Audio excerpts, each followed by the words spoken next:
घेऊया. दीर्घ खोलवर श्वास भरून घेऊया.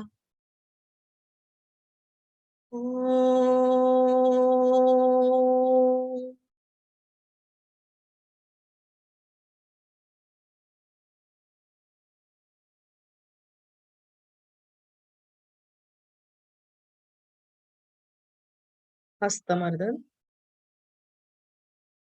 नेत्र स्पर्श, सावकाश डोळे उघडूया.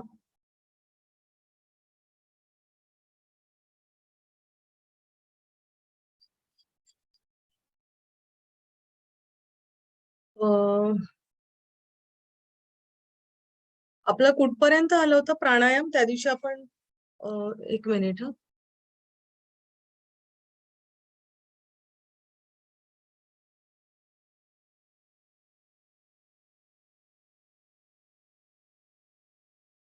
प्राणायामाचे लाभ आपले राहिले होते ना?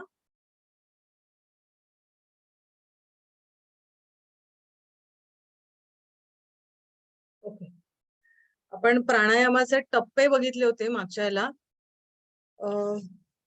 लक्षात आहेत का? प्राणायामाचे टप्पे आपण बघितले होते,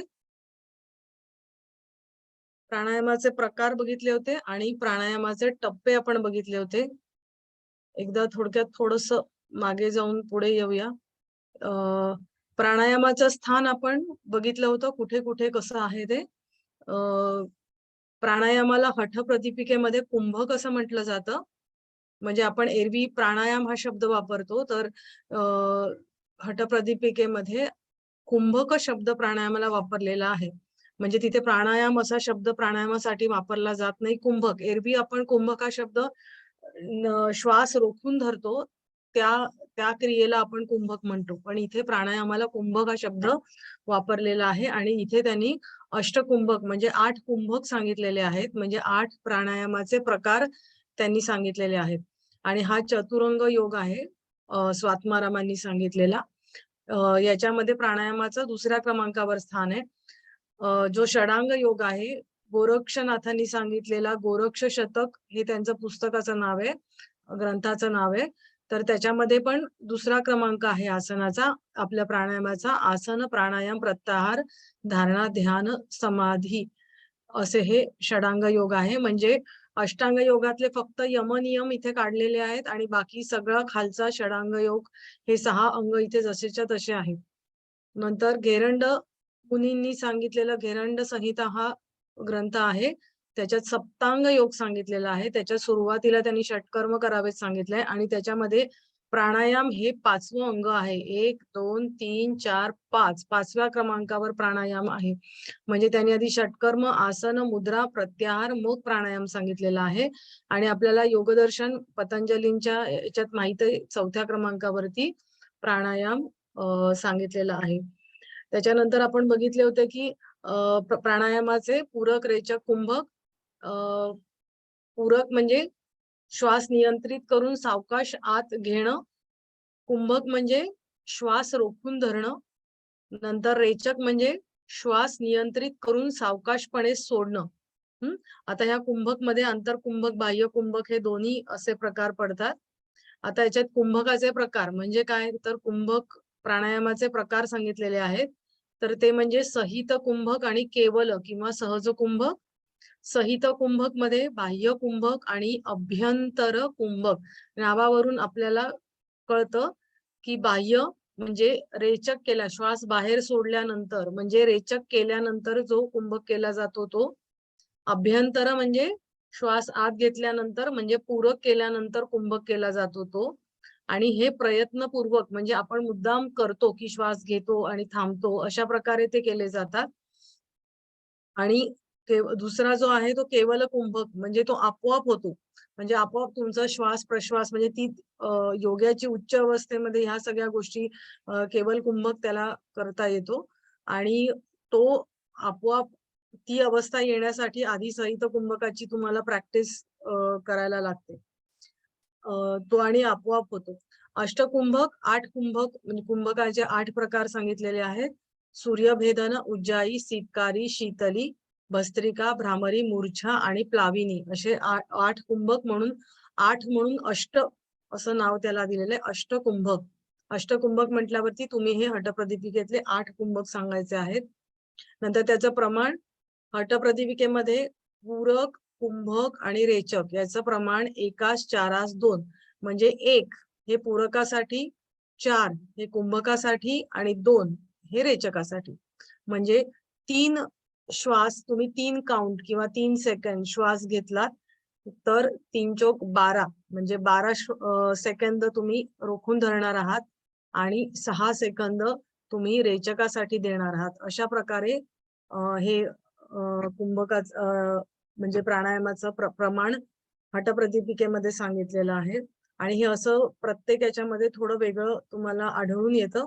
गेरंड संहितेमध्ये असं दिलेलं आहे की नॉर्मली हे मध्यम आहे ना, तर हे नॉर्मल प्रमाण गेरंड संहितेमध्ये सांगितलेलं जातं 16, 64, 32.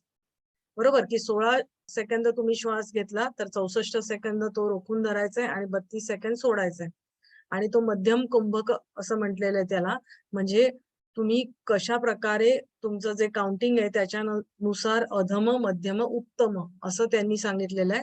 आणि मग त्याचे परिणाम काय होतात तेही तिथे दिलेले आहे की अधम केल्यावरती घाम सुटतो, नंतर मध्यम केलं तर कंप सुटतो आणि उत्तम केल्यानंतर भूमी त्याग म्हणजे तुमचं जमिनीवरून तुमचे बॉडी आपोआप वर येते, हवेमध्ये तरंगायला लागते अशा प्रकारे. त्याच्यानंतर प्राणायामाचे आपण टप्पे बघितले होते. शुद्धीकरण, क्लिन्झिंग प्रोसेस असते ती.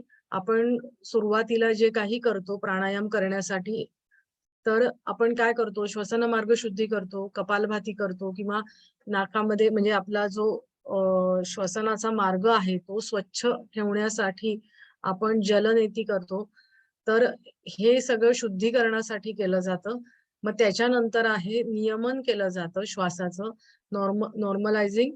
तर त्याच्यासाठी काय करतो तर विभागीय श्वसन, विभाग 3 विभागांमध्ये आपण हे केलं जातं, उदर श्वसन, उर श्वसन, स्कंध श्वसन आणि संपूर्ण यौगिक श्वसन म्हणजे उदर, उर आणि स्कंध या तिघांचं मिळून ज्या वेळेला केलं जातं, म्हणजे आपण पूर्ण श्वास घेतल्यानंतर उदर, उर, स्कंध हे तिन्ही 1/3, 1/3, 1/3 अशा प्रकारे, तर त्याला संपूर्ण यौगिक श्वसन म्हटलं जातं.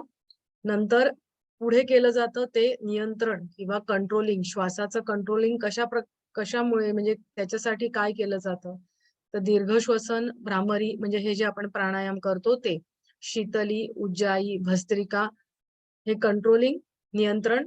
नंतर संतुलन कशामुळे राखलं जातं तर सूर्यभेदन, चंद्रभेदन. सूर्यभेदन प्राणायाम, सूर्यभेदन मध्ये आपण काय करतो सांगा बरं, कोणत्या नाकपुडीने श्वास घेतो आणि कोणतीने सोडतो? उजवीने भरतो, डावीने सोडतो सूर्यभेदन मध्ये. आणि चंद्रभेदन मध्ये डावीने घेतो, उजवीने सोडतो. बरोबर. आणि या दोघांचं कॉम्बिनेशन म्हणजे अनुलोम विलोम असतं. सूर्यभेदन प्राणायामाने शरीरामध्ये उष्णता निर्माण होते, याच्याने थंडावा निर्माण होतो आणि अनुलोम विलोम मध्ये बॅलन्स होतं. आपल्या मेंदूच्या सुद्धा दोन्ही गोलार्धांचं बॅलन्स करण्याचं काम अनुलोम विलोमनी होतं. विचारांमध्ये बॅलन्सिंग होतं. आपल्या शरीरामध्ये ज्या काही घडामोडी असतात तर त्या सुरळीत पाडण्याचं काम हे अनुलोम विलोम प्राणायामाने होतं. पण ते 4 आणि 5 राऊंड करून होत नाही, बरोबर. त्याच्यासाठी जास्त अभ्यास शास्त्रशुद्ध करायला लागतो. आणि नाडीशुद्धी प्राणायाम, सजगता, अवेअरनेस म्हणजे तुमची आपण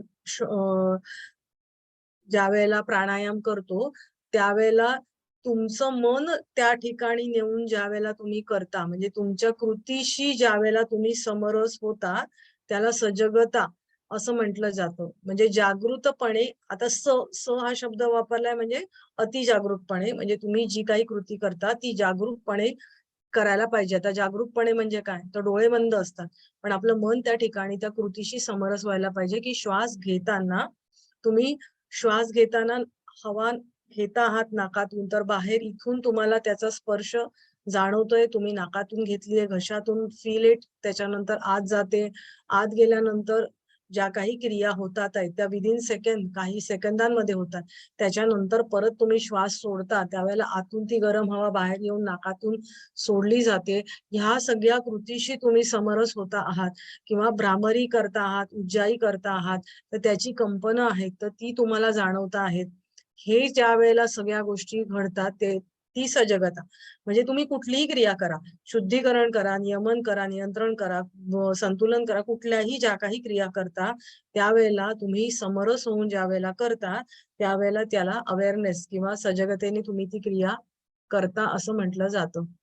आता प्राणायामाचे लाभ आपण श्वसन नियंत्रणाद्वारे मनोनियंत्रण आपलं हे राहिलं होतं ना, हे इथून आपण करणार होतो. फक्त आपण पटापटा वाचलं होतं मला वाटतं. बरोबर आहे ना? बरोबर आहे की लाभ आपले पूर्णच राहिले होते? मला वाटतं. सर ओके ठीक आहे. आपण सुरुवात करूया. प्राणायामाचे आता सर्वसाधारण लाभ काय होतात? तर श्वसन नियंत्रणाद्वारे मनोनियंत्रण हा मुख्य लाभ आहे. बरोबर? की म्हणजे करायचं कशासाठी प्राणायाम? तर तुम्हाला मनोनियंत्रण करण्यासाठी प्राणायाम तुम्ही करता आहात. आपण जर प्राणायामाचं स्थान बघितलं तर प्रत्याहाराच्या आधी म्हणजे अष्टांग योगामध्ये प्रत्याहाराच्या आधी आपलं प्राणायामाचं स्थान आहे. आणि तुम्ही श्वासाला कंट्रोल करून मनाला कंट्रोल करता. पुढे प्रत्याहार आहे. म्हणजे आपले सेन्सस 5 इंद्रिय आहेत ती तुम्ही आतल्या बाजूला वळवता आणि अंतरंगामध्ये प्रवेश करता. बरोबर? म्हणजे थोडक्यामध्ये काय की तुमच्या मनावरती ताबा आणण्याचं काम या प्राणायामाद्वारे केलं जातं. मग कसं केलं जातं? तर श्वासावरती नियंत्रण करून. कारण का? श्वास आपला आपण पूर्णपणे श्वासावरती नियंत्रण करू शकत नाही. तो अर्धनियंत्रित आहे म्हणजे सेमी कंट्रोलेबल आहे. आपण पूर्णपणे श्वास रोखून धरू शकतो का? मरून जाऊ. बरोबर आहे की नाही? पण हळूहळू यथा सिंहो गजो व्याघ्रो जसं वाघाला, सिंहाला, हत्तीला हळूहळू काबूत आणलं जातं, तसं या श्वासाला हळूहळू काबूत आणतो म्हणजे कंट्रोलमध्ये आणतो. हळूहळू श्वासाची गती आपण कंट्रोल करतो. म्हणजे फास्ट होत असेल तर हळूहळू आपण करतो. अशा प्रकारे श्वासावरती आपण कंट्रोल आणतो. ज्यावेळेला कपालभाती करतो, भस्त्रिका करतो, त्यावेळेला आपण फास्ट करतो. सुरुवातीला डायरेक्ट तुम्ही भस्त्रिका करायला जा आणि ती खूप करा, तुम्ही दमून जाल. बरोबर? कारण आपल्या अवयवांना तेवढी सवय नसते. पण हळूहळू तुम्ही तुमचे राउंड्स वाढवत गेलात योग्य तऱ्हेने, तर तुम्ही ते करू शकता. आणि त्याच्या अंतिम शेवटी तुम्हाला जाणवतं की श्वासविरहित म्हणजे तुम्ही थोडा वेळ अशी अवस्था येते की तुम्हाला श्वास घेत पण नाही आणि सोडत पण नाही आणि त्यावेळेला मन खूप शांत असतं. बरोबर? तर अशा प्रकारे मनावरती ताबा म्हणजे मन शांत करण्याचं काम, मनावर ताबा मिळवण्याचं काम श्वसन नियंत्रणाद्वारे केलं जातं. आता अनैच्छिक क्रियांवरती ताबा मिळतो. आता ऐच्छिक क्रिया आणि अनैच्छिक क्रिया तुम्ही सांगू शकाल का? नावावरून तुम्हाला कळू शकतं का? सांगा बरं. तुलसी जी, ऐच्छिक क्या है और अनैच्छिक क्या है? नाम के हिसाब से आप बोल सकते हैं क्या? बाकी किसी को भी पता रहेगा तो बोलना। ऐच्छिक का मतलब, इच्छा का मतलब क्या है? ऐच्छिक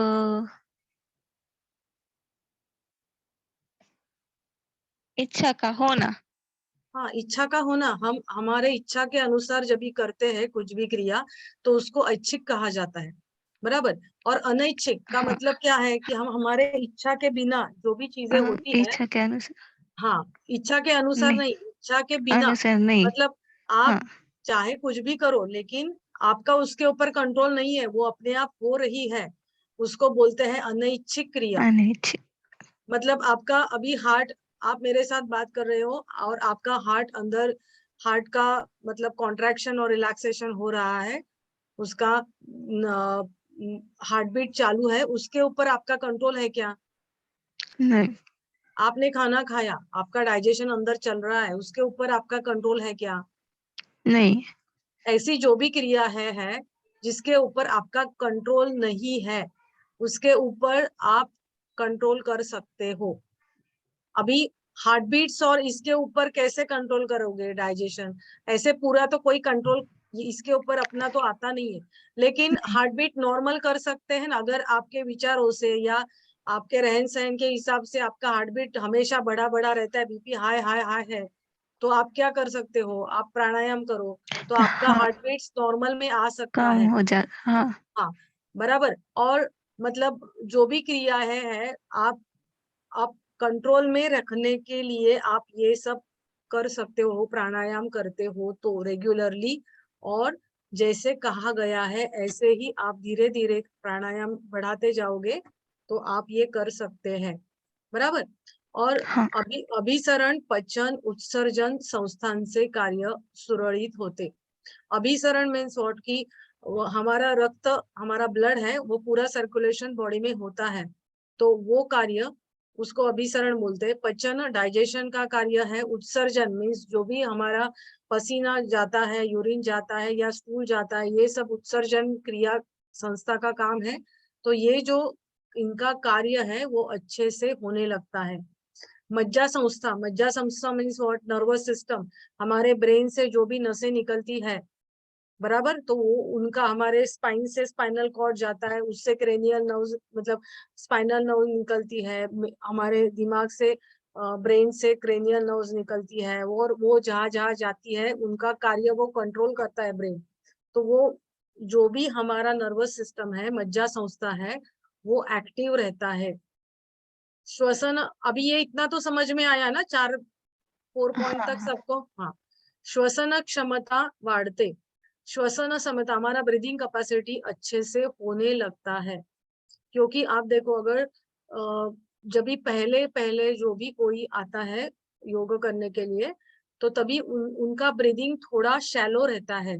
मतलब क्या, कि वो फुल कैपेसिटी से सांस नहीं ले पाते।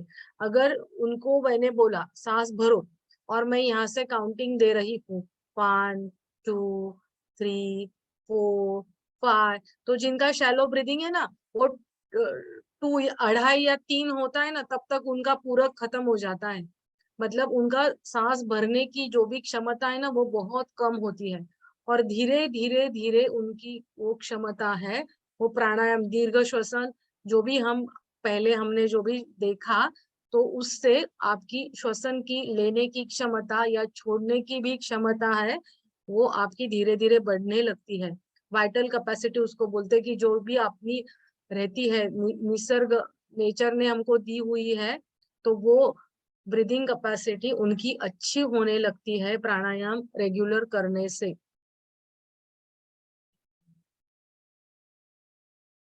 दीर्घ श्वसनाने, विभागीय श्वसनाने, दीर्घ श्वसन मीन्स डीप ब्रीदिंग, विभागीय श्वसन सेक्शनल ब्रीदिंग मीन्स उदर उर स्कंध, उसको विभागीय 3 विभाग उसके किए गए हैं, इसके लिए विभागीय श्वसन उसको बोलते हैं।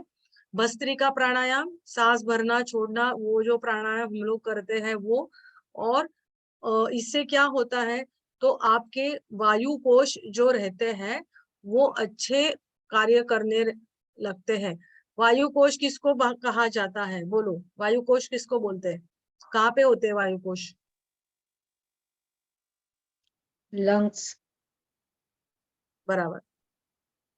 वायु कोश, आपने जब भी हमने श्वसन के लास्ट टाइम देखे थे, तो हमारे लंग्स, हम सांस भरते हैं नाक से, फिर श्वास नलिका अंदर जाती है, वो प्रक्रिया, फिर उसके 2 भाग होते हैं, पाइप के अपने 2 भाग होते हैं, दोनों लंग्स में एक एक पार्ट जाता है, और फिर उसके भी ब्रांचेस होते हैं, और वो लंग्स के अंदर जाते हैं, और फिर उसके हर एक ब्रांच के एंड में फ्लावर जैसे पार्ट रहते हैं, या हम बोले अंगूर जैसे पार्ट, अंगूर लटके हुए जो जैसे लगते हैं, वैसे पार्ट रहते हैं, उसको वायु कोश बोलते हैं। या उसको अजून काय म्हणतात त्याला, इंग्लिश मध्ये काय म्हणतात माधुरीताई?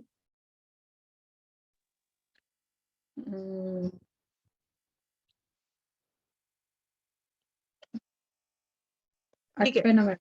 ठीक है, ठीक है, वायु कोश बोलते हैं। और इन वायु कोशों के बाहर की तरफ से अपने जो भी रक्तवाहिनियां, लाल अपना ब्लड लेके जाने वाली, अ,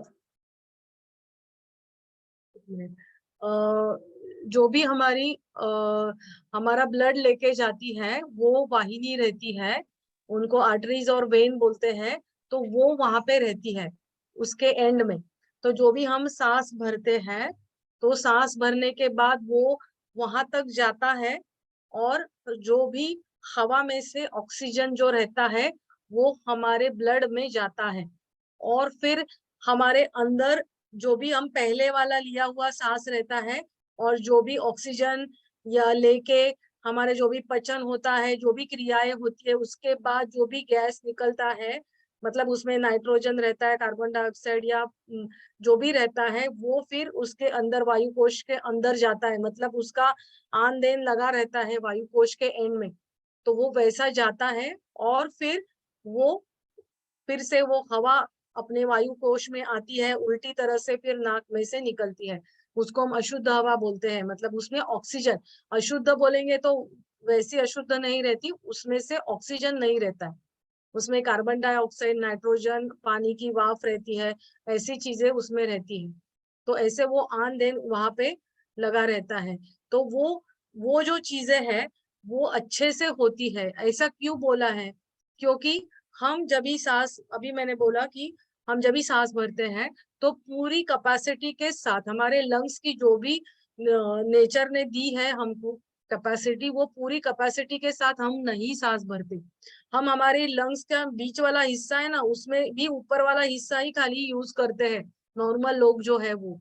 लेकिन जब भी आप प्राणायाम करने लगते हैं तो वो जो वायु कोश है ऊपर की तरफ है, बीच में है, नीचे की तरफ है लंग्स में, वो सभी वायु कोश के एंड तक हवा हम भरने लगते हैं।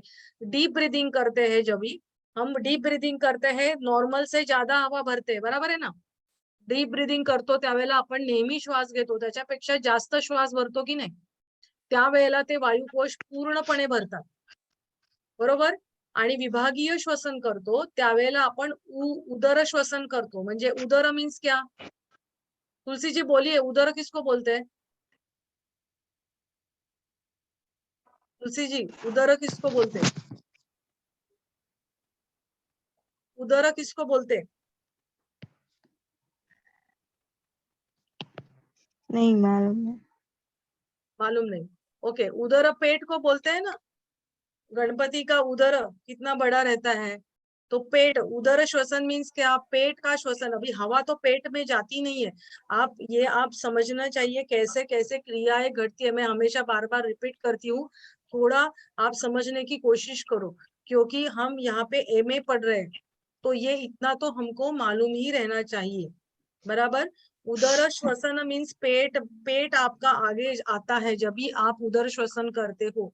तो हवा तो पेट में जाती नहीं है, लेकिन हवा जाती है हमारे लंग्स के नीचे वाले हिस्से में, आपल्या जब हम फुफ्फुसांच्या खालच्या भागामध्ये जाते, आणि त्याच्यामुळे काय होतं की आपला खाली जो श्वासपटल असतो, डायफ्रॅम असतो, तो खाली जातो, आणि आणि मग तो खाली गेल्यामुळे पोटातले भाग पुढच्या बाजूला येतात, कारण पुढच्या बाजूला आपल्या पोटाच्या पुढे असे काही, आता इथे कसं आपल्या छातीचा पिंजरा आहे, मागच्या बाजूला स्पायनल कॉर्ड आहे, मेंदू डोक्यामध्ये, स्कल मध्ये, कवटीमध्ये आपल्या ठेवलेला आहे, तसं पोटाच्या पुढच्या बाजूला काही नाहीये, म्हणजे की जिथे हार्ड असं काही नाहीये की तिथे तेवढ्याच भागामध्ये आपलं पोट मावेल, नाहीतर सगळ्यांच्या पोट एवढे पुढे आले नसते ना।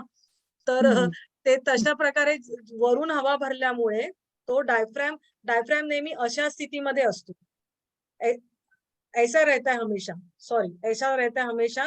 और यहाँ पे एक लंग है, यहाँ पे एक लंग है, अभी यहाँ पे ये दोनों हवाएं भर गई तो ये क्या होता है, भर गई तो ये ऐसे हो जाता है, तो यहाँ पे नीचे जो भी पेट के ऑर्गन है वो ऐसे बाहर की तरफ आते हैं, नहीं तो ऐसे रहते तो वो बाहर की तरफ आते, तो हमारा पेट फूलता है, इसके लिए उसको उदर श्वसन बोलते हैं।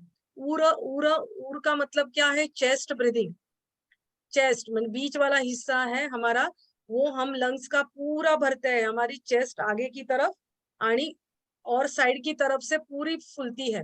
आपल्या बरगड्या आहेत त्या पुढच्या बाजूला छाती फुलते आणि साइडनी पण फुलतात, बरोबर? उर श्वसन करतो, स्कंद श्वसन करतो, सांस भरते हैं तो ऊपर की तरफ थोड़ा सा शोल्डर आता है, अंदर से आपको फील होता है लंग्स के ऊपर वाले जो कप्स रहते हैं, ऊपर वाला पार्ट, वो हम हमेशा यूज नहीं करते, तो वो हम स्कंध श्वसन, स्कंध में शोल्डर, तो वहां के वायु कोश है लंग्स में के अंदर जो रहते हैं वो अच्छे तरह से भरते हैं। इस तरह से हमारी श्वसन की क्षमता बढ़ती है। जब भी पूरा यौगिक श्वसन करते हैं तभी आप पेट भी भरते हो, चेस्ट भी भरते हो और स्कंद पूरा भरते हो, तो पूरा लंग भरते हो तो उसको यौगिक श्वसन बोलते हो। डीप ब्रीदिंग में भी आप अपनी कैपेसिटी से ज्यादा हवा हमारे लंग्स में भरते हो। इसी वजह से आप अच्छे तरह से, जब भी हम बोलते, डॉक्टर बोलते प्राणायाम करो आपको अच्छा लगेगा, ये क्या दवाई है क्या प्राणायाम करो अच्छा लगेगा? तो अच्छा कैसे लगेगा, ये सोचने वाली बात है। कैसे लगेगा? हमारे हर एक ऑर्गन को अगर प्राण कम मिलेगा तो वो अच्छी तरह से काम नहीं कर पाएगा। और जब भी हम जो भी सांस लेते हैं उसमें जो प्राण शक्ति है वो अच्छे से हमारे शरीर के अंदर जाएगी तो हर एक ऑर्गन को जितनी चाहिए उतनी अच्छे से मिलने लगती है और हमको अच्छा लगने लगता है। कारण ही प्राणशक्तीच असते की ती जी आपल्याला जिवंत ठेवत असते आणि ही प्राणशक्ती कमी झाली की आपल्याला बरं नाहीये असं वाटायला लागतं। एवढं लक्षात येत आहे की प्राणायामाने तुम्हाला बरं का वाटतं? माधुरीताई, कळतंय ना? हा हा हा. आणि ज्यावेळेला तुमची ही जीवनशक्ती तुम्हाला चांगली मिळायला लागते त्यावेळेला काय होतं, तुमची रोगप्रतिकारक शक्ती वाढते। कारण प्राणशक्ती जर तुम्हाला मिळाली तर रोग तुमच्या जवळ येणार नाही। रोग केव्हा येतात? रोगाचे जंतू हवेतून आपण कितीतरी घेत असतो आणि फेकत असतो। प्रत्येकाच्या शरीरात रोगजंतू आहेत, पण रोग केव्हा, प्रतिकार तुमची प्रतिकारक क्षमता कमी होत, तुमच्या शरीरात घाण जमायला लागली की तुम्हाला रोग होतात। घाण जमायला लागली की रोगाला प्रतिकार करण्याची क्षमता तुमची कमी होते आणि मग ते जंतू आहेत ते आपलं काम करायला सुरुवात करतात, त्यांना घाणीमध्ये ते जास्त फोपावतात, बरोबर? आणि ज्या वेळेला तुम्ही आता इथे दीर्घ श्वसन, विभागीय श्वसन, भस्त्रिका म्हटलंय, भस्त्रिकामध्ये पण आपण श्वास घेतो सोडतो तर आपल्या फुफ्फुसांना व्यायाम मिळतो। व्यायाम म्हणण्यापेक्षा ते जास्त म्हणजे पूर्ण फुगतात, पूर्ण म्हणजे श्वास घेणं आणि सोडणं हे फास्ट क्रिया घडत असते आणि त्याच्यामुळे काय होतं, आपण बघा आपली मोरी साफ करायची तर आपण काय करतो, तो ब्रश असा जोरात त्या पाईप मध्ये घालतो, बरोबर? किंवा कुठली बाटली साफ करायची हळूहळू केली तर ती साफ नाही होणार, आपण पूर्ण तो ब्रश व्यवस्थित त्याला साफ करतो। म्हणजे तो फोर्स गेल्यामुळे काय होतं, त्या फोर्सनी आतमध्ये जी काही घाण आहे ती सगळी फोर्सफुली निघून जाते। आपल्या फुफ्फुसांमध्ये जी सडलेली हवा, म्हणजे ऍक्च्युअली हा मी शब्द वापरते पण अशी सडलेली बिडलेली काही नसते, राहिलेली जी हवा असते की म्हणजे आपण ती फेकतच नाही आहोत बाहेर, आतमध्ये राहिली आहे आणि राहून राहून मग ते वायुकोश थोडे काम करेन असे होतात। तर ही जी राहिलेली हवा आहे की जी उपयोगात आणली जात नाहीये, तर ती हवा जोरात श्वास भस्त्रिकेमध्ये घेतला जातो, सोडला जातो, त्याच्यामुळे ती पूर्ण बाहेर फेकली जाते। आता चंद्राभ्यासाने शीतलता वाढते। चंद्राभ्यास म्हणजे काय? आता ह्या संकल्पना बऱ्याचशा पुस्तकांमध्ये नाहीयेत। चंद्राभ्यास, सूर्याभ्यास या प्रशांती कुटीरम म्हणजे बंगलोरला जे आहे एस व्यासाचं, तिथे त्यांनी त्यांच्या पुस्तकांमध्ये हे तुम्हाला आढळून येईल, चंद्राभ्यास आणि सूर्याभ्यास। तर चंद्राभ्यास म्हणजे काय? तर तुम्ही चंद्र नाडी म्हणजे डावी नाडी, बरोबर? चंद्र नाडी म्हणजे डावी नाडी म्हणजे इडा नाडी, आणि डावीने श्वास घ्यायचा आणि डावीने श्वास सोडायचा। आपण चंद्र भेदन करतो त्यावेळेला काय करतो? डावीने घेतो उजवीने सोडतो। डावीने घेतो उजवीने सोडतो, बरोबर? तर यामध्ये काय असतं की डावीनेच घेतो आणि डावीने सोडतो। आणि सूर्याभ्यास मध्ये असं असतं की तुम्ही उजवीने घेता आणि उजवीने श्वास सोडता। म्हणजे थोडक्यामध्ये काय, चंद्राभ्यासाने तुमची इडा नाडी तुमची ऍक्टिव्हेट होत असते आणि सूर्याभ्यासाने कुठली नाडी चालू ऍक्टिव्हेट होते? पिंगला उजवी, बरोबर। आणि मग आता मला सांगा, पिंगला नाडी आहे तर सूर्याभ्यासाने काय वाढणार आहे? तुमच्या शरीरातली उष्णता वाढते, बरोबर? नावामध्ये आहे, चंद्र आहे ते शीतलता निर्माण करतं, सूर्याभ्यासाने तुमची उष्णता वाढत असते. आता इथे डावा मेंदू घडवला जातो.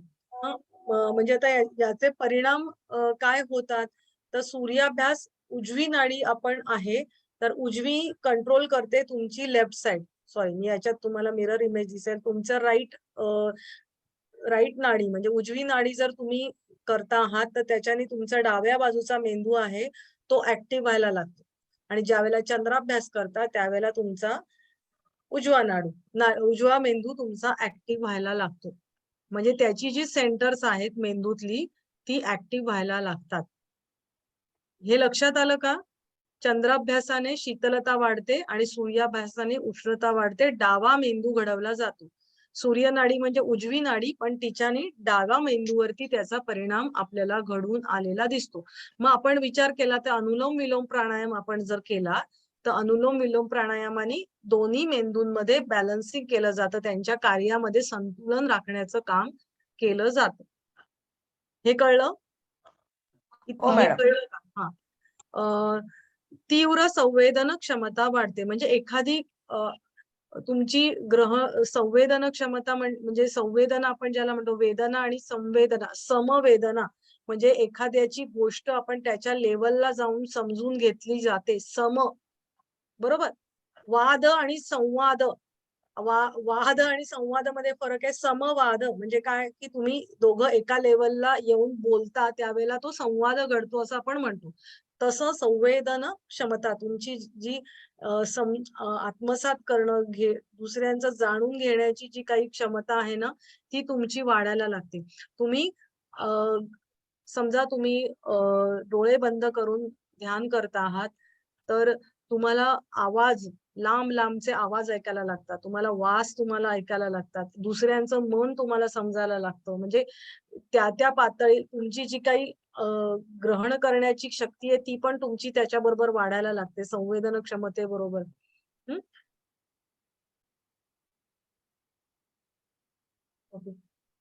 जाणीवेच्या कक्षा रुंदावतात. आता जाणीवेच्या कक्षा रुंदावतात म्हणजे काय, की आता तुम्हाला मगाशी मी सांगितलं सजगता म्हणजे काय. सजगता म्हणजे काय, की तुमची जी जाणीव आहे, तर एखादी गोष्ट समजून घेतली जाते, तर ती तुमची जाणीव तुम्हाला ती आतूनच असते. बरोबर. दुसऱ्याचं मन समजणं आपण ज्याला म्हणतो याला जाणीवच नाहीये. म्हणजे काय, त्याला कळतच नाही. मग कळत नाही तर त्याला काय कळत नाही, तर तो त्या माणसाच्या, त्या व्यक्तीच्या मनामध्ये जे काही चाललं आहे ते नीट समजून घेऊ शकत नाही. बरोबर. असं आपण बोली भाषेमध्ये म्हणतो. हो की नाही?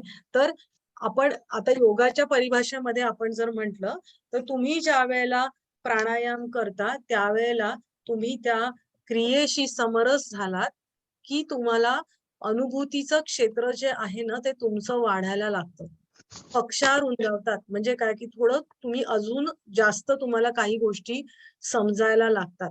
स्थूल जाणीव म्हणजे काय, स्थूल म्हणजे आपल्याला वरून काही गोष्टी ज्या दिसतात आहेत, समजतात आहेत, आणि सूक्ष्म जाणीव म्हणजे अगदी मायन्यूट लेवलवरती आपल्याला काही गोष्टी समजायला लागतात. तर त्या आपल्याला हळूहळू समजायला लागतात. म्हणजे आपल्यासाठी जर आपण म्हटलं तर आपल्या स्थूल जाणीवेकडून सूक्ष्म जाणीवेकडे पर्यंत आपण पोहोचू शकतो. पण याच्या पुढे जे काही योगी किंवा जे योगामध्ये अति प्रगती करतात, तर त्यांच्यासाठी आपण म्हणूया सूक्ष्म जाणीवेकडून ते दिव्य जाणीवेकडे जाऊ शकतात. म्हणजे दिव्य गोष्टी आहेत त्या त्यांना समजू शकतात. आपल्याला काही गोष्टी चमत्कार वाटत असतात, पण त्या चमत्कार नसतात. म्हणजे ऋषीमुनी हे कसं काय घडतात, जादू आहे की काय, तसं नाहीये. तर त्या प्राणायामाने किंवा त्यांना म्हणजे ध्यानधारणा करतात, त्याच्यामुळे त्यांना किंवा त्यामुळे त्यांना पुढे जाऊन काही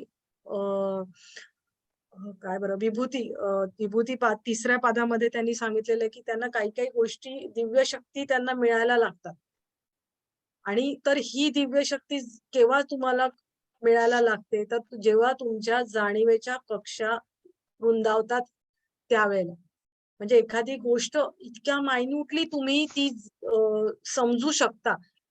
मग ती समजण्याची पॉवर तुम्हाला केव्हा येते, की जेव्हा तुम्ही प्राणायाम करता आणि प्राणायामानंतर तुम्ही पुढे पुढच्या ज्या काही गोष्टी आहेत त्या तुम्हाला कळायला लागतात त्यावेळेला. म्हणजे तुम्ही बघितलं असेल की काही आपण असं ऐकतो की त्या माणसानी म्हणजे एखादा कोण आहे योगी म्हणा किंवा एखादा कोणतरी आहे, त्यांनी त्या माणसाकडे बघितलं आणि त्याला सगळं कळलं. तर आपल्याला वाटतं की हा फेक आहे, त्याला काय कळणार आहे, असं काय असतं का? पण तसं नाहीये. जर तुमची त्याच्यामध्ये आहे पातंजल योग सूत्रामध्ये नाभीचक्रे काया व्यूह ज्ञानम, म्हणजे काय की तुमच्या नाभी चक्रावरती जर त्या योग्यानी तुमच्या नाभी चक्र म्हणजे आपल्या बेंबीच्या ठिकाणी जे चक्र असतं त्या नाभी चक्रावरती त्यांनी त्याचं मन एकाग्र केलं तर तुमच्या कायाव्यूह म्हणजे तुमच्या शरीरामध्ये काय काय चाललंय ना ते सगळं त्याला कळतं. म्हणजे ही सिद्धी त्याला प्राप्त होते. आता काहींना पूर्वीच्या जन्मी सुद्धा त्यांनी केलेलं असेल काही योगाची हे तर त्याला फार लवकर या सिद्धी प्राप्त होतात पुढे जाऊन. काहींना हळूहळू प्राप्त होतात. असं हे सिद्धी मिळतात आणि काय केल्याने कुठल्या सिद्धी मिळतात हे पातंजल योग दर्शनामध्ये 3ऱ्या पादामध्ये दिलेलं आहे. आणि व्यवस्थित त्यांनी दिलंय की हे केलं तर हे मिळतं, ते केलं तर ते मिळतं, ते केलं तर ते मिळतं. पण एवढं सगळं मिळालं तरी योग्यानी त्याच्यामध्ये अडकून राहायचं नाहीये. आणि जो अडकला त्याचं पतन होतं. तर योग्यानी त्याला बायपास करायचंय आणि पुढे जाऊन समाधीकडे वाटचाल करायची असं त्याच्यात त्यांनी सांगितलंय. पण ह्या गोष्टी जेव्हाच होतात जेव्हा तुमच्या जाणीवेच्या कक्षा रुंदावतात. त्याच्यासाठी तुम्ही सजगतेने ह्या सगळ्या गोष्टी करायला पाहिजे. अंतरंग योगातील धारणा ध्यान करण्याची पूर्वतयारी होते. बरोबर. आपण आसनांचं मला सांगा, पातंजल योग दर्शनामध्ये आसनांचा परिणाम काय होतो सांगितलाय? आसनांचा परिणाम काय होतो?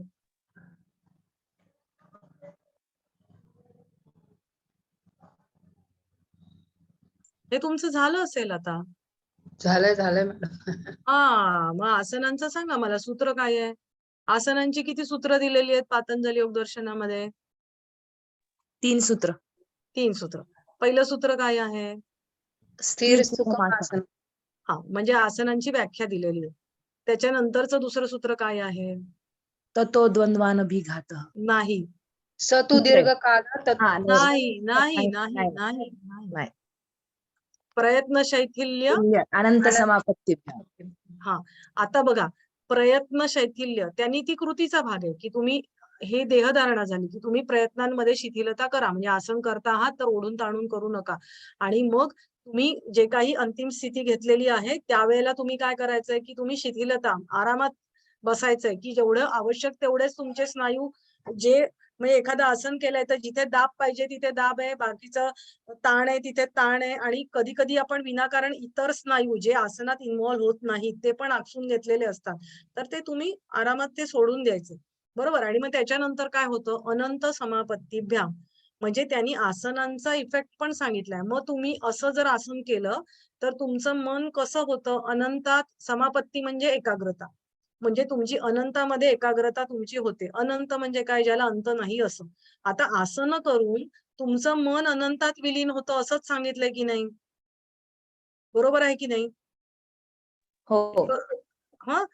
आणि मग त्यांनी म्हटलेलं आहे की तुमचं ततो द्वंद्वा नभिघाता आसनांचा इफेक्ट काय आहे तर तुमच्या द्वंद्वांचा नाश होतो. म्हणजे काय की एखादी गोष्ट करायची का नाही करायची हे जी द्विधा परिस्थिती असते तर ती तुमची नाहीशी होते. बघा करता तुम्ही आसन फिजिकल लेवलवर त्याचा परिणाम कुठे होतोय? मेंटल लेवलवरती होतोय की नाही?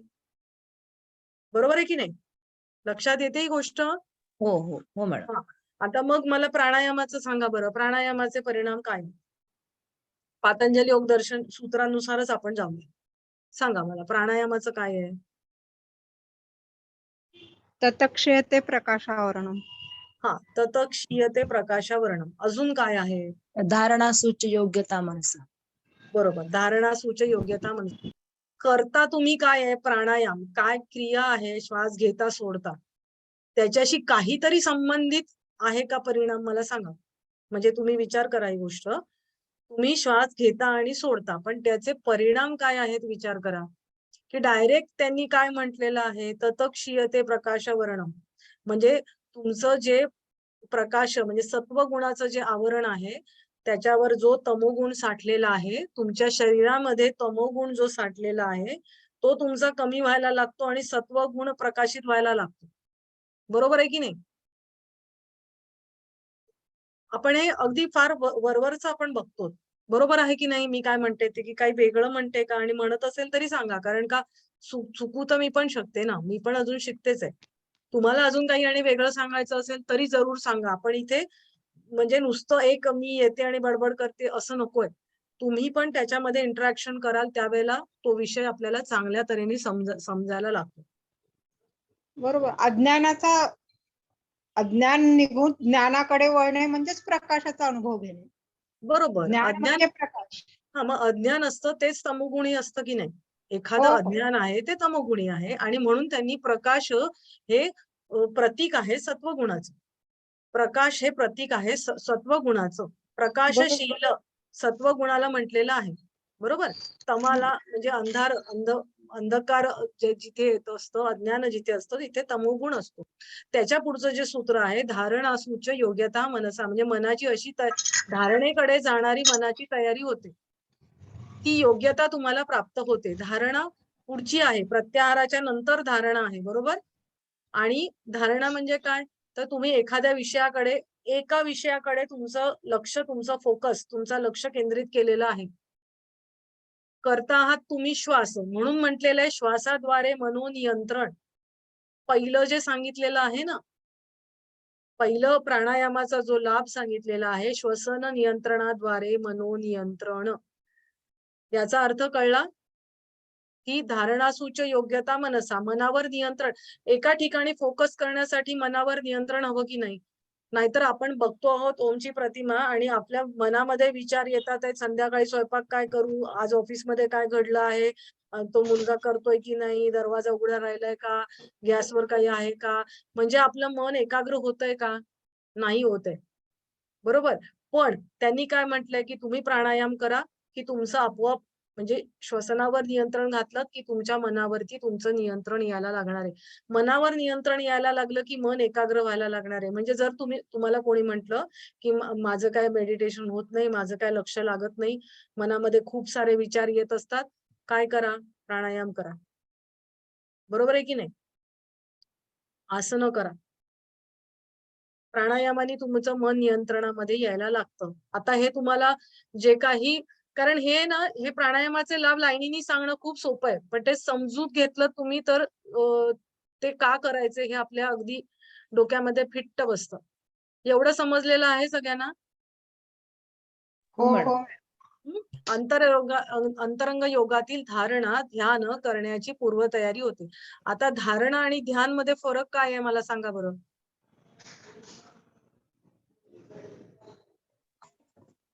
धारणा टप्प्याटप्प्यानं, म्हणजे मन लागतं पण परत आपल्या जागी येतं वापस मन. ध्यानामध्ये ती कंटिन्यू आपण असतो, एक सलगपणा असतो ध्यानामध्ये. बरं. एकाच गोष्टीवरती परत परत लक्ष केंद्रित करणे. म्हणजे काय? धारणा. आणि ध्यान म्हणजे काय? ध्यान म्हणजे प्रयत्नपूर्वक म्हणजे धारणेमध्ये आपल्या इंद्रियांना मध्ये वळवणे आहे आणि ध्यानामध्ये तिन्ही गोष्टीचा एकत्र, तत्र प्रत्येक तानता ध्यानम. नाही, तसं नाहीये. म्हणजे तुम्ही सांगण्याचा प्रयत्न बरोबर करताय अंजलीताई, तुम्ही पण बरोबर सांगता आहात. काय होतं आता समजा, मी श्रीकृष्णावरती ध्यान, म्हणजे मला श्रीकृष्णावरती ध्यान करायचं. आपण शब्द ध्यानच वापरतो, पण त्याच्यातला फरक काय आहे सांगते. आपण धारणा हा ज्या वेळेला शब्द असतो, तर श्रीकृष्णाची मूर्ती समोर आहे आणि आता मी श्रीकृष्ण म्हटल्यावर तुमच्या डोळ्यासमोर आला की नाही श्रीकृष्ण, एखादा तुम्ही पाहिलेला पिक्चर किंवा तुमच्या घरातली मूर्ती किंवा आली की नाही मला सांग. श्रीकृष्णाची मूर्ती पाहतोय पण त्याच्या गुणांचा कोणी आपण ध्यान नाही करत. नाही, ऐका ना, मी फक्त आधी मी काय शब्द म्हणतेत ना, ते करताना तुमच्या मनामध्ये काय येत आहे हे मी म्हणते, की श्रीकृष्णाची मी मूर्ती बघते. मी नुसतं हे वाक्य म्हटल्यावर तुमच्या डोळ्यासमोर तुम्ही बघितलेलं मंदिरात असेल, कुठे काही असेल, पिक्चर असेल, काही असेल, आलं की नाही मला सांगा. हो ना. आलं. मग ज्या वेळेला धारणा असते त्यावेळेला तुमच्या मनामध्ये अनेक विचार असतात त्या आलंबनाबद्दल. आलंबन म्हणजे काय? तुम्ही धारणेसाठी जी काही गोष्ट घेतली, म्हणजे आता आपण सध्या श्रीकृष्णाची मूर्ती घेतली, दॅट इज आलंबन. म्हणजे काहीतरी आधार घेतलाय ना मनाला एका ठिकाणी आणण्यासाठी, त्याला आलंबन म्हटलं जातं. तर बरोबर. ते म्हणजे आता आपण सुगंध. हा काही सध्या मी हा. श्रीकृष्णाचं तुम्ही हा. बायपास होऊ नका, मी हो, हो. सांगते सध्या आपण तेवढं जाऊया. तुम्ही म्हणता ते बरोबर आहे, पण ते थोडं पुढे येतं. तर आता आपण श्रीकृष्णावरती लक्ष एकाग्र करतो आहोत.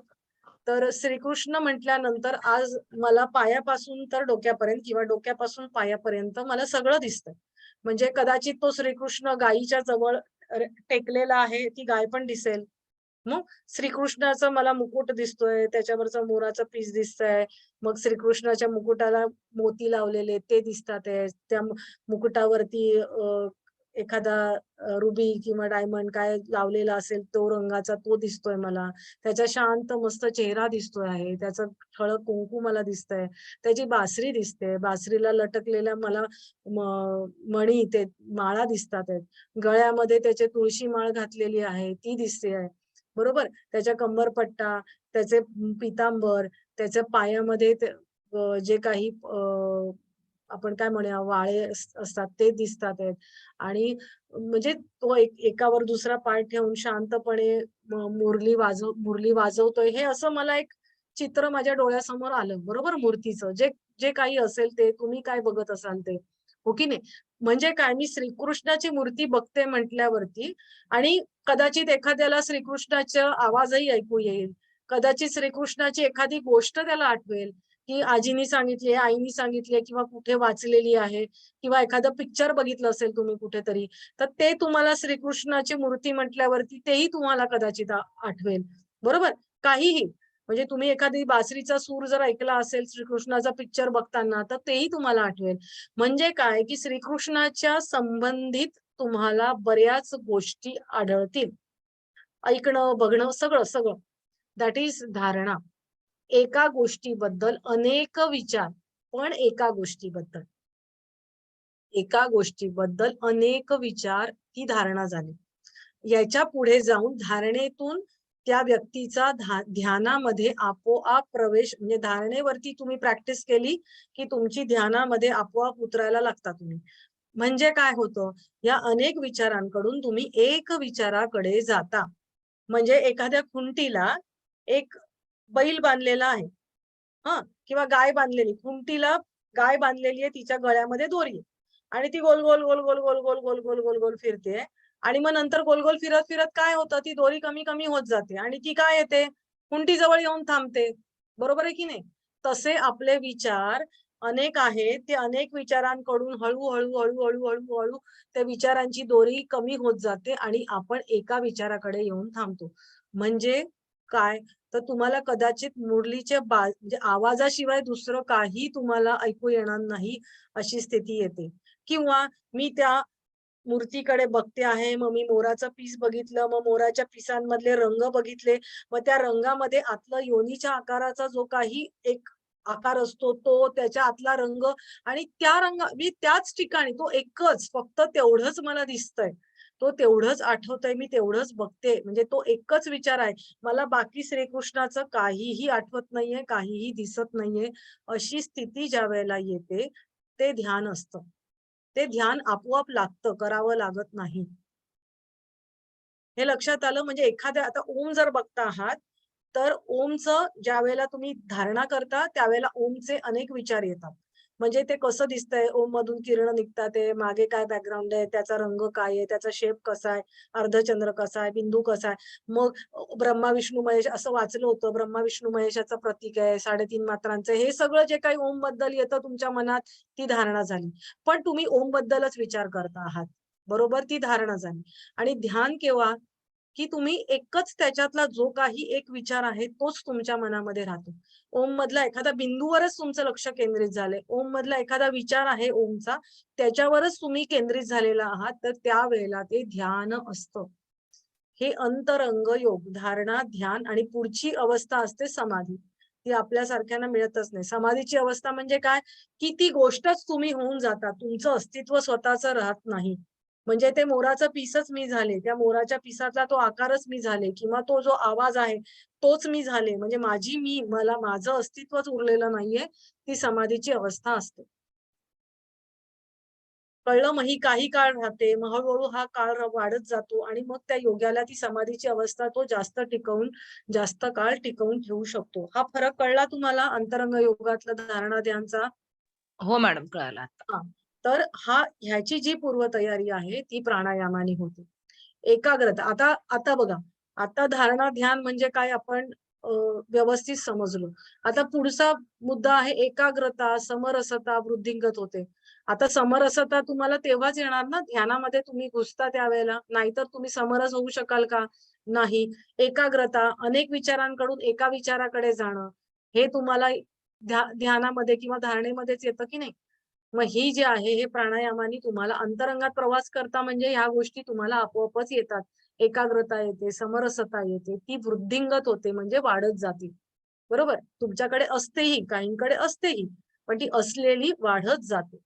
नंतर सर्वांगीण स्वास्थ्य सुधारते. प्राणायामाने आपण बघितलं की जर प्राण तुमच्या सगळ्या शरीरात त्याचा संचार, आपण 5 प्राण आणि 5 उपप्राण बघितले, ह्या सगळ्यांचं कार्य जर व्यवस्थित व्हायला लागलं तर आपोआपच तुमचं नखशिखांत सगळं आरोग्य म्हणजे शारीरिक आणि मानसिक दोन्हीही तुमचं सुधारतं. रोग प्रतिबंधक, रोग नियंत्रक व काही प्रमाणामध्ये रोग निवारक म्हणून उपयुक्त. आता हे वरचंच खाली आलेलं आहे. प्रतिबंधक, रोगाला प्रतिबंधक होतो. म्हणजे रोग होणारच नाही का? आता तुमचं आरोग्य चांगलं राहतं तर. रोग नियंत्रक, मग रोगाला नियंत्रण केलं जातं. आला रोग तरी सुद्धा बाबा नाही परत जा. आणि काही रोगांमध्ये निवारक म्हणजे होऊ नये म्हणून सुद्धा तो उपयुक्त आहे. निवारण होऊ नये म्हणून नाही, त्याचं निवारण केलं जातं. म्हणजे असेल रोग तर त्याचं आपण त्याला कमी करण्यासाठी किंवा घालवून देण्यासाठी तो उपयुक्त आहे. काही योग केंद्रात उपचार म्हणून प्राणशक्तीचा वापर करतात. तुम्ही प्राणिक हिलिंग वगैरे कोणी जर शिकलं असेल तुमच्यापैकी तर तुम्हाला माहित असेल की प्राणिक हिलिंग मध्ये सुद्धा प्राणशक्तीचा तुम्ही त्याचा वापर करून तुमचं हिलिंग केलं जातं. म्हणजे तुमची जर बॅड एनर्जी असेल तर ती तुमची कमी केली जाते आणि जिथे प्राणशक्तीचं आवरण कमी झालं आहे तर ते भरून काढण्याचं क्रिया केली जाते आणि विविध रोगांवर उपचार म्हणून केले जातात. आणि प्राणशक्तीचा उपचार आपण प्राणायाम केला म्हणजे प्राणशक्ती आपण आपल्यामध्ये सामावून घेतच आहोत की नाही, आणि त्याच्यामुळे सुद्धा वेगवेगळे रोग निवारणाला मदत होते. मानसिक संतुलन प्राप्त होते. मनोनियंत्रणासाठी आपण जर म्हटलेलं आहे प्राणायाम कशासाठी करावा की श्वसना जो अर्धनियंत्रित श्वास आहे त्याला आपण त्याच्यावर कंट्रोल करून आपण आपल्या मनावरती नियंत्रण करतो. जर मानसिक कोणाला काही प्रॉब्लेम असेल तर ते संतुलन बॅलन्स करण्याचं काम प्राणायामाद्वारे होतं. प्राणायाम करताना अंतरकुंभक म्हणजे काय सांगा बरं आता? अंतरकुंभक म्हणजे काय? श्वास घेऊन आत रोखणे. अंतर आत घेणं आणि कुंभक म्हणजे पूरक करता आहात, पूरक केल्यानंतर तुम्ही श्वास लावलेला आहे. म्हणजे अशा स्थितीमध्ये जर तुम्ही मूलबंध केला, मूलबंध कसा लावतात सांगा बरं? गुदद्वाराची जागा आकुंचन करून घेणं आणि कुंभक लावणं. ऍक्च्युली नुसतं गुदद्वार नाही, मला सांगा मूलाधार चक्र कुठे असतं? मूलाधार चक्र, मूलाधार चक्र कुठे असतं? आपण वेगवेगळ्या चक्रांचा अभ्यास केलेला आहे ना? बरीचशी दोन बोट वर. पण ऍक्च्युली तसं नाहीये. आपण 2 इंच वर ते बरोबर आहे, पण आपलं शिवणीची जी जागा असते म्हणजे युरिन ट्रॅक आणि ऍनल ट्रॅक, उदरद्वार आणि आपला योनी मार्ग याचा मधला जो भाग असतो त्याला शिवणी म्हणतात. तर त्याच्यामध्ये म्हणजे या दोघांच्या मधला जो भाग आहे त्यामध्ये आणि थोडा वर, बरोबर? मग हा मधला भाग आहे ना, तर नुसतं गुदद्वाराचं आकुंचन तुमचं नाही होत, तुमचं पुढच्या भागाचं पण आकुंचन होतं, बरोबर? ऍक्च्युली मधल्या भागाचं तुम्ही आकुंचन केलं ना, म्हणजे थोडक्यामध्ये मी तुम्हाला सांगू, तुम्ही केल्यानंतर जो भाग तुमचा वर उचलला जातो ना तो मधला भाग असतो. तो मधला भाग तुम्ही वर धरून ठेवलात ना की तुमचा योनी मार्ग आणि गुदद्वार मार्ग दोन्हीही वर उचलले जातात. करून बघा तुम्ही एक छोटा करा की तो जो मधला भाग वर येतो ना तो तुम्ही वर धरून ठेवलात की तुमचं आपोआप ते दोन्ही मार्ग बंद होतात. तुम्ही स्वतः आत्ता सुद्धा करून बघा आणि हे होतंय का मला सांगा. माझं जर चुकत असेल तर तेही सांगा. नाही नाही बरोबर आहे मॅडम. होतं ना युरिनचा होतं. पण ट्रॅक बंद होतो की नाही. होतं. तर नुसतं गुदद्वाराचा बंद केला तर नाही होत. म्हणजे असं बऱ्याच पुस्तकांमध्ये पण असं दिलेलं आहे. पण हा जर शिवणीच्या भागाच्या वर असतो बरोबर आपल्या स्पायनल कॉलमच्या खाली शिवणीच्या भागाच्या वर शेवटचा बरोबर. पण शिवणीच्या भागाच्या वर म्हणजे मध्ये असतो की नाही. मग मधला भाग तुम्ही वर उचलून धरलात आणि तिथे म्हटलेलं काय मूलबंध नाव बघा मूलबंध मूलाधार चक्र असतं आणि मग म्हणून त्याचं नाव मूलबंध आहे. बरोबर. त्या ठिकाणी मूळारंभ आरंभ आपण म्हणतो की नाही. गणपतीचं स्थान त्या ठिकाणी आहे असं म्हटलं जातं. बरोबर. तर तो मूलबंध त्या ठिकाणी आपण बंध लावला आणि जालंधर बंध म्हणजे कुठला की आपली हनवटी आहे. हे इथे जुगुलर नॉच म्हणतात की हे दोन हाडं आता माझी हाडं नाही दिसत आहेत पण या हाडांच्या ठिकाणी इथला जो भाग आहे हा जो खड्डा आहे तर या ठिकाणी तुमची हनवटी लावली जाते. बरोबर. अगदी खाली करून ही हनवटीचा भाग ज्या वेळेला इथे लावला जातो तर त्यावेळेला जालंधर बंध म्हणतात. आणि उडियान बंध म्हणजे नाभीच्या ठिकाणी तुम्ही आपलं जे पोट आहे ते मागच्या बाजूला करून ते थोडंसं वर उचलता. बरोबर आहे की नाही. उडियान बंध कसा करता तुम्ही सांगा बरं. उडियान बंध कसा करता. श्वास सोडून दीर्घ श्वास घेतला असेल तर दीर्घ श्वास सोडून झटक्याने किंवा दोन पद्धतीने एक स्टँडिंग पोज मध्ये पण होतं आणि एक बसून सुद्धा होतं. स्टँडिंग पोज मध्ये तुम्ही दोन्ही हात गुडघ्यावर ठेवायचे थोडंसं खाली झुकल्यासारखं पोज घ्यायचे आणि श्वास सोडून पोट पूर्ण पाठीकडे रेटायचंय पोटाला आणि श्वास रोखायचंय. बरोबर. अंजली ताई तुम्ही सांगा बरं. बरोबर आहे का त्यांचं. थोडस नाही थोडस ते उदरपटल म्हणतो का आपण त्याला थोडं वर घेतलं जातं का त्यावेळेस ते थोडं राहिलं बाकी मग योग्य वाटते मला. वर घेतलं काय वर घ्यायचं म्हणजे क्रिया सांगा मला. पोट मागे घ्यायचं आणि पण नाही आता काय नेमकं वर जातं लक्षात येत नाहीये पण थोडस वर घेतल्या जाते. मला क्रिया सांगा. ते काय जातं ते जाऊ दे. काय वर जातं तो विचार करू नका. तुम्ही क्रिया कशी करता ते मला सांगा. दीर्घ श्वास घेऊन पोटाचा भाग आतमध्ये ओढतो मागच्या बाजूने. नाभीचा भाग बस एवढंच. मग आता एक तुम्हाला सांगते. आपण तुम्हाला उचकी लागली की तुम्ही काय करता. उचकी लागली की तुमच्या छातीची अवस्था कशी होते. वर येते चेस्ट पिंजरा वर येतो. आता तुम्ही तुम्हाला चांगल्या प्रकारे उडियान करायचं असेल उडियान बंध व्यवस्थित लावायचा असेल तर तुम्ही श्वास कम्प्लीट श्वास सोडायचा आहे. श्वास घ्यायचा सोडायचा 2 वेळा करा आणि नंतर परत घेऊन तो कम्प्लीट फोर्सफुल सोडा. फोर्सफुल सोडल्यानंतर पोट मागे खेचलं आणि वर खेचायचं.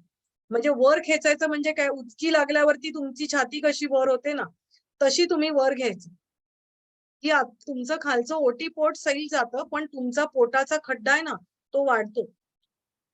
पोट मागे खेचायचं आणि वर चेस्ट उचलायची की तो आपल्या बरगड्यांच्या खालचा पण भाग वाढतो. करून बघा बरं जागच्या जागी.